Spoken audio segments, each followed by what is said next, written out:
Hi, thanks for clicking on this video. We're here at Trinity Wesleyan Church so that we can unleash hope to those around us, and that includes you. So thank you for being a part of what's going on in our church, even through technology. We hope that this video is a blessing to you, and at the end, you're going to see some next steps and ways that you can get involved even after this video is done. In a world where there is no parenting manual, no calm from the crazy, no days off, nowhere to turn, there stands a message that's as old as time. The instructions haven't changed even over thousands of years. There is a book passed down from generation to generation to help parents know what to do when nothing makes sense. No influencer can fix, no other book can guide. Here stands the Bible. From before the first breaths to when their hair turns gray, the Bible towers over any other parenting book. Genesis to Revelation, diapers to emotional teenagers, their first steps to getting their license. It speaks to it all, featuring Solomon of Jerusalem, Abraham of Ur, Paul of Tarsus, starring Jesus of Nazareth, parental guidance, now showing. Proverbs chapter 22, verse 6, it starts with, "Start children off on the way they should go, and even when they are old, they will not turn from it."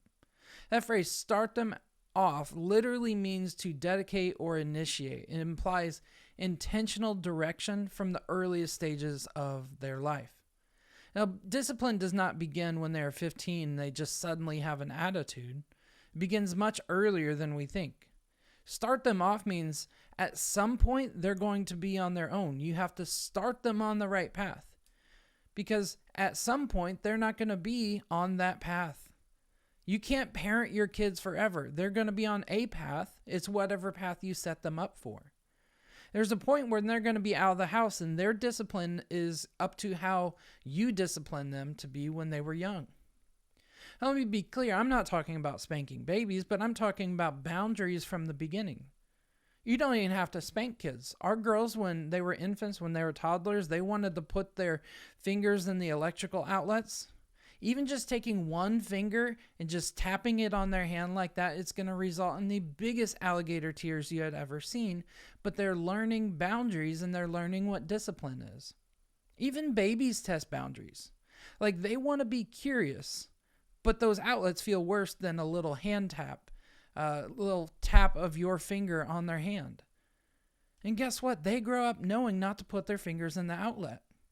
Developmental psychology shows us that infants and toddlers look to caregivers for what is called social referencing. Baby crawls towards an outlet, looks back at you, they pause. They're not being manipulative, they're learning. They're basically saying with their eyes, is this safe? Is this allowed? Where's the line? If you laugh one day and panic the next, they're confused. Is it funny or is it unsafe? And their brains are wiring cause and effect. When there's no real clear line, development slows because they cannot predict their environment. And that's why a baby looks back at you before doing something they know they're not supposed to do. They're testing your reaction. They're asking, are you going to show me the boundary? Discipline at its core is answering that question consistently. When a toddler reaches for the stove and you firmly say no and gently move their hand away from it every single time, you're disciplined. No, don't touch. It's hot. You're teaching safety. You're wiring their brain for wisdom. Now, consistency is the most important part of discipline. If you're harsh one day and you laugh the next day at the same exact thing, it's the same thing as having no boundary at all. The child is confused. They don't know where that line is, so they keep testing. And here's the key. They're not testing because they're evil. They're testing because they're uncertain. They're trying to map out the world. They're trying to figure out where the walls are so they can freely move inside of them. Like last week, we talked about fences and boundaries. They're trying to figure out that freedom within the boundaries, where they're allowed to go, how far can they go. I've seen parenting done well in this area, and I've watched parents calmly enforce the same consequence every time. Child throws a toy after being warned, the toy is removed. Not with yelling, not with a lecture, just calmly, consistently. No, you don't get the toy now. After a few repetitions, the behavior is going to change. The child is learning cause and effect. The environment feels stable. But on the other hand, I've seen homes where the rule depends on the parent's mood. If dad had a good day at work, the disrespect is ignored. If mom is exhausted, the smallest mistake gets an explosion. The child does not become more obedient in that environment. They become anxious. They become reactive. Or they become sneaky because they're trying to survive unpredictability. Hebrews chapter 12, it gives us a strong theological foundation for parenting. And we're just going to read it. It's all so good. Hebrews chapter 12, verse 1, it says, "Therefore, since we are surrounded by such a great cloud of witnesses, let us throw off everything that hinders and the sin that so easily entangles. And let us run with perseverance the race marked out for us, fixing our eyes on Jesus, the pioneer and perfecter of faith. For the joy set before him, he endured the cross, scorning its shame, and sat down at the right hand of the throne of God. Consider him who endured such opposition from sinners, so that you will not grow weary and lose heart. In your struggle against sin, you have not yet resisted to the point of shedding your blood. And have you completely forgotten the word of encouragement that addresses you as a father addresses his son? It says, 'My son, do not make light of the Lord's discipline, and do not lose heart when he rebukes you, because the Lord disciplines the one he loves, and he chastens everyone who he accepts as his son. Endure hardship as discipline. God is treating you as his children. For what children are not disciplined by their father? If you're not disciplined and everyone undergoes discipline, then you are not legitimate, not true sons and daughters at all. Moreover, we have all had human fathers who disciplined us, and we respected them for it. How much more should we submit to the Father of spirits and live? They disciplined us for a while as they thought best, but God disciplines us for our own good, in order that we may share in his holiness." Verse 11, "No discipline seems pleasant at the time, but painful. Later on, however, it produces a harvest of righteousness and peace for those who have been trained by it." Two verses that are really important in this chapter. They're all important because it's the Bible, but these that we're going to focus on. Verse 6, "The Lord disciplines the one he loves." In its historical context, Hebrews was written to believers who were suffering and they're tempted to give up and just stop following God. The author reminds them that God's discipline is not rejection, it's proof of sonship. In the Greco-Roman world, fathers were responsible for training their sons into maturity. A father who did not discipline was not seen as compassionate, he was seen as careless and neglectful. Now, I don't know any child that loved getting in trouble because they wanted the consequences of their actions to be punished. Like, I tell you, I did not enjoy losing privileges and having to do extra chores around the house. Actually, it was terrible. I'm almost 35 and I'm glad my parents disciplined me. I'm thankful for the whoopings I received. After a while, I realized I didn't like getting in trouble. So I tried not to get in trouble. One time, my mom was at home, my dad was at work, and I was getting on my mom's last nerve, and she told me to stop talking or I'd be in trouble. Looking back, it's funny but terrible at the same time.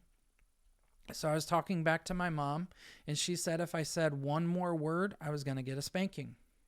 And do you remember the Budweiser commercial from 1999? You might remember it as the "What's up" commercial. So when my mom told me not to say anything else, I decided it was the best time to break out the "What's up" impression to her. It did not go well. She chased me down the hallway. We had a really long house, a really long hallway that went through where the bedrooms were. And I opened their bedroom door. I was running, trying to get away from her at the end of the hallway. And my mom said in almost like a slow motion voice, "This is going to hurt you more than it's going to hurt me." And I hurtled over their bed. It was quite an act of athleticism at 8 years old, if I say so myself. But she went to spank my behind in midair, and it was like the Matrix. Like everything was in slow motion, and I hurtled over the bed in her hand, and she missed. Remember how she said it was going to hurt me more than it was going to hurt her? It actually hurt her more. She tore her rotator cuff, and I didn't get spanked. She grabbed me, took me to my room, and said, "Wait till your dad gets home," which was scary. And I didn't get spanked by my mom. I did get spanked by my dad when he got home, though. I really had it coming for me. I mean, looking back, it's funny, but it was stupid, and I feel bad for tearing my mom's rotator cuff. But I'm thankful for the spanking and having rules and discipline in my life. Do you know why? I don't get in trouble. I didn't do drugs. I haven't drank. I haven't smoked. I don't get bad grades. I didn't get in trouble with the police. I'm thankful my parents loved me enough to discipline me. And I should add, there was never discipline to the point of abuse. Sometimes discipline was getting video games taken away, or I couldn't hang out with my friends. I had to do homework as soon as I got home and then did chores after. I had to make sure my room was clean. That was just a normal thing. And I had to make sure all my chores were done. I got in trouble at home sometimes. Like, I feel like I was a good kid, and I got in trouble at school 2 times ever. Because what happens at home is preparation for who your kids are outside of your home. The discipline of my younger years was preparation for who I would be in my adult years. Yeah, I did dumb stuff. I made mistakes. But my parents were preparing me then for who I am now. The passage says in verse 11, "No discipline seems pleasant at the time, but painful. Later on, however, it produces a harvest of righteousness and peace for those who have been trained by it." Produces a harvest of righteousness and peace for those who have been trained by it. Isn't that what we ultimately want for our kids when they're older? Peaceful lives that's not filled with drama and difficulties? No, we want our kids to have nice, easygoing lives, and it just kind of works out. And there's a lot of parents that will discipline one way on this day, and then the next day they're disciplined totally different. I've seen parents start off strong and they give consequences for their kids' actions, but then they give in to what their kids want because their kids are nagging too much, or the parents don't feel like enforcing the consequences. And for those people, I say to you, you are the parent. Be the parent. Kids don't get to dictate your role as a parent and the consequences. Like, you remind them that you are their parent, and remind them that you are in charge. Remind them they still have growing to do before they make their own rules when they're out of the house. Remind them who they are in Christ. Remind them when they make a mistake that they're not defined by their mistakes. Remind them. Moses told the Israelites to remember and to remind them to tell their children about the laws that God had given them that day. Deuteronomy 6 verse 6, it says, "These commandments that I give to you," this is Moses speaking, "are to be on your hearts. Impress them on your children. Talk about them when you sit at home and when you walk along the road, when you lie down, when you get up. Tie them as symbols on your hands and bind them on your foreheads. Write them on the door frames of your houses and on your gates." Remind them. It's not about consequences. It's reminding us the importance of following God's rules, knowing the boundaries, and if you go outside of those, there is discipline. It's God's rules, God's laws. God's rules and laws are not meant as ways to punish us, but they're ways to protect us, to keep us from danger. And if you don't like that there are rules in the world, take it up with God. God's the one that started it. He was in the very first parts of Genesis. You can eat of any tree except that one. Before there was any sin in the world, you can do anything except eat from that tree. And rules and laws are everywhere. And if you don't teach your children these rules and these laws, someone else will, and it's going to come with handcuffs and jail cells. So you might as well save yourself the extra time now to parent and discipline your kids so that you can avoid bail money and jail visits to go see your kids. Consistency in parenting matters biblically because it reflects the unchanging character of God. Scripture repeatedly shows us that God is steady and faithful. Malachi 3 reminds us that he does not change. James chapter 1 says there's no shifting shadow in him. When parents are predictable, they're fair, and they're steady in their discipline, they model the same faithfulness of God. Children learn to trust authority when it's consistent. But if rules and consequences depend on your parent's mood, the stress level, the energy that day, children stop trusting the boundary and start trying to manage the parent instead. How are they going to be today? What's going on? How do I act when this happens? Biblical parenting reflects the dependable heart of a dependable parent and of the dependable father that we follow. Consistency also reinforces the biblical principle of cause and effect. Throughout Proverbs and passages like Galatians chapter 6, it teaches that we reap what we sow. Actions have consequences. Wisdom leads to life. Foolishness leads to harm. So when parents consistently connect behavior with consequences, they're teaching their children a deeply biblical worldview. Children begin to understand responsibility, their self-control, moral reasoning. But inconsistent discipline blurs that framework and creates confusion. But steady discipline helps children internalize truth, and they develop discernment when they hear things that are not of God or not something they should trust. What consistency really does is it protects a child's heart and promotes long-term spiritual formation. Ephesians chapter 6, it warns parents not to provoke their children to anger, but to raise them in the discipline and instruction of the Lord. Inconsistent or explosive discipline often produces frustration, anxiety, resentment of your parents. But calm, steady correction produces understanding and security. Just as God patiently and consistently shapes his children over time, parents are called to faithfully guide, to correct, to train with long-term growth in mind. And consistency is not about perfection. It's about reflecting God's faithfulness in everyday parenting. But what if you didn't parent with consequences or consistency and discipline when your kids were infants and toddlers? Like, what do you do? If this is the boat you're in, here's what you need to do. Here's what you need to know. First, parents need to start with humility, not with force. If discipline was inconsistent or mostly absent when kids were younger, trying to just suddenly clamp down with heavy control in adolescence, it's probably going to backfire very quickly. At that age, kids are developing independence, their identity, who God has created them to be, and stronger reasoning skills. They're not toddlers anymore. So the first step is a reset conversation. Sit them down and say something like, we realize we haven't been clear or consistent with expectations, and that's on us. That's on me. We love you too much to leave things unclear. So we're going to start to do some things differently. And that kind of humility models maturity.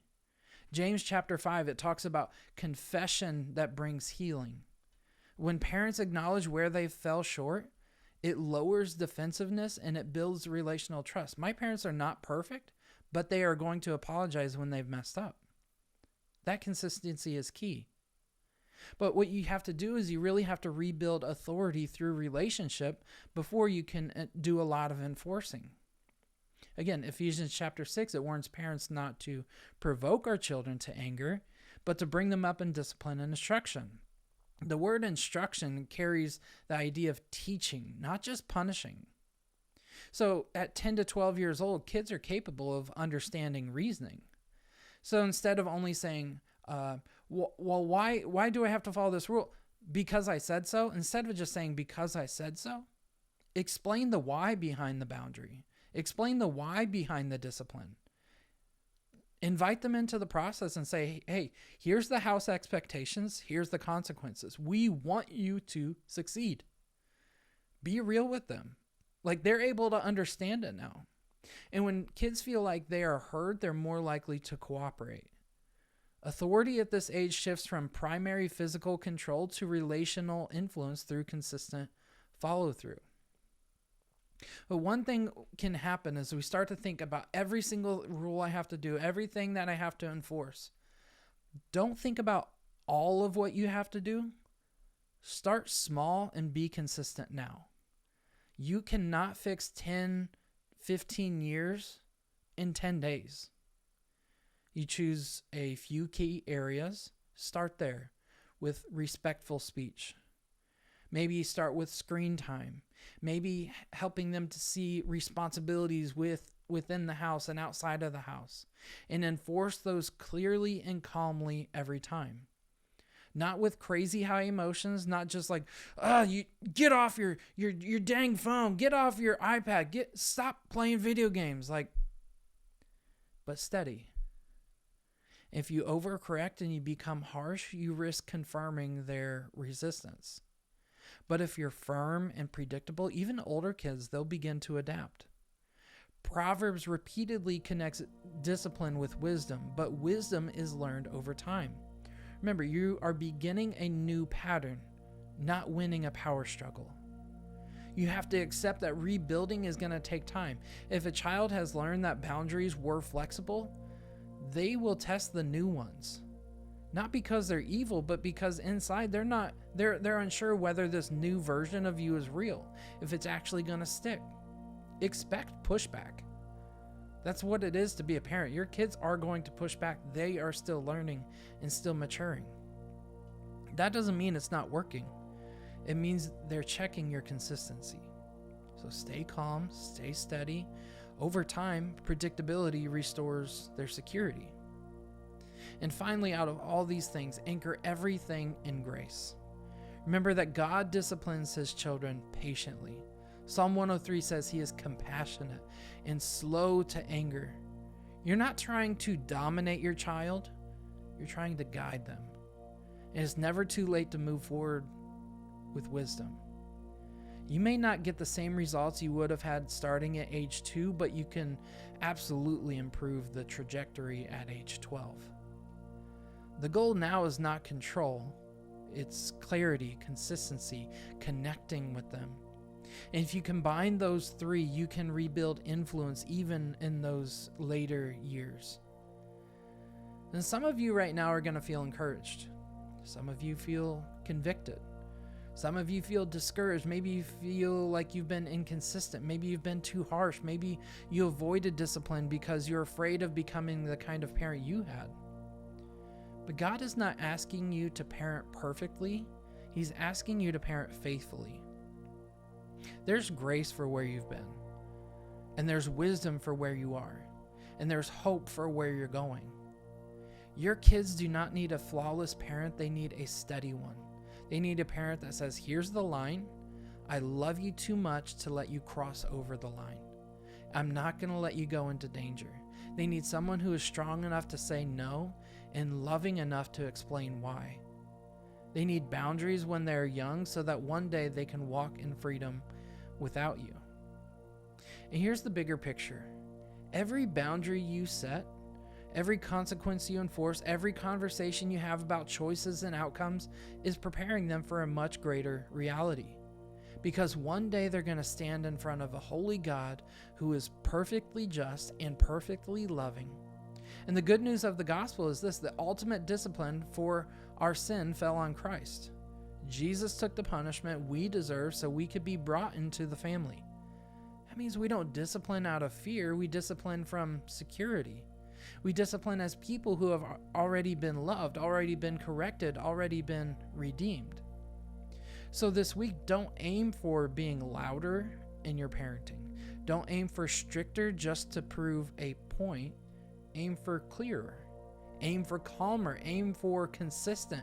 Draw those boundary lines, hold those lines, and do it with the kind of love that reflects your Father in heaven. Because discipline is not about raising compliant kids. It's about raising wise adults who know where the lines are, even when you're no longer there to draw it for them.